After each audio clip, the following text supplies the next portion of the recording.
It was the August of 2005, and my family, of which there were only 4 members at the time, had taken a week-long vacation to Tobago, as many Trinidadians do.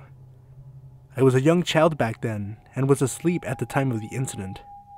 The weekend we returned home was the weekend our church held a sports and family day, and we attended the event, enjoying the food and fun. When we returned home, we had several bottles of barbecue sauce, as my mom was 29 and 8 months pregnant at the time, and the church lady spoiled her. The event was also a potluck of sorts, and there was a lot of excess food. Since my mom was craving barbecue sauce, she decided to bake some chicken for Sunday lunch.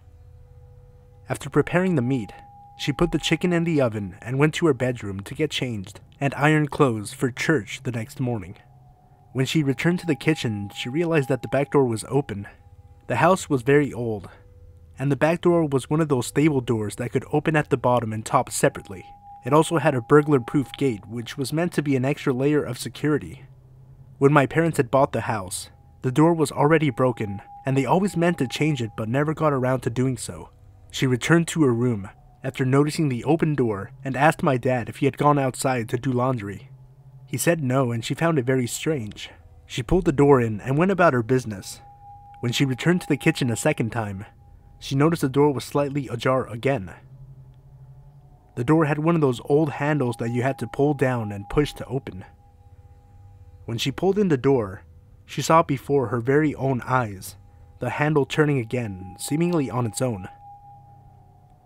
Realizing someone must be on the other side of the door, she ran to the bedroom and told my dad, "I think someone is in the yard." So he got up and followed her to the kitchen. He looked through the window beside the door and saw something large and brown scurry across the yard. "Looks like it's just a dog," my dad said. Stray dogs were very common in the area. My mom found it quite odd that a dog would be turning the handle, so my dad decided he was going to go outside and tend to the matter. "That's not wise," my mom told him, and they both went to the guest bedroom, which had a window that faced the backyard. Again, they saw something dart across quickly through the shadows. My father was insistent on tending to the matter, but my mother was still quite against it. As they were discussing it in the kitchen, they realized the person was listening on the other side of the door. What they didn't realize until the next day was that the person had put their hand through the kitchen window and stolen the serrated kitchen knife. They planned on using the knife to unlatch the top of the back door by sticking their hand through the window beside the back door. They had succeeded, and the door had been opened. All they needed to do was cut the padlock that locked the burglar-proof gate, and they would have been inside the house.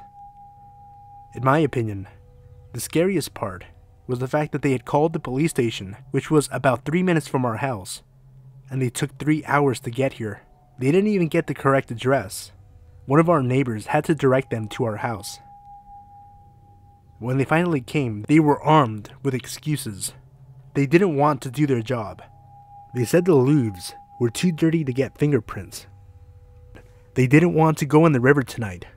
Some background here. There's a river behind our house, and we have a wall to protect us from the people across the river. People on the other side of the river often hop over the walls of our neighbors' houses and burglarize them. Thankfully, we've never been burglarized, and since then, we've built a building in our backyard, so now they can't hop over. And finally, they didn't want to deal with any dogs. Thing is, the dogs were still barking when the police arrived, meaning the burglar was still on the other side of the wall.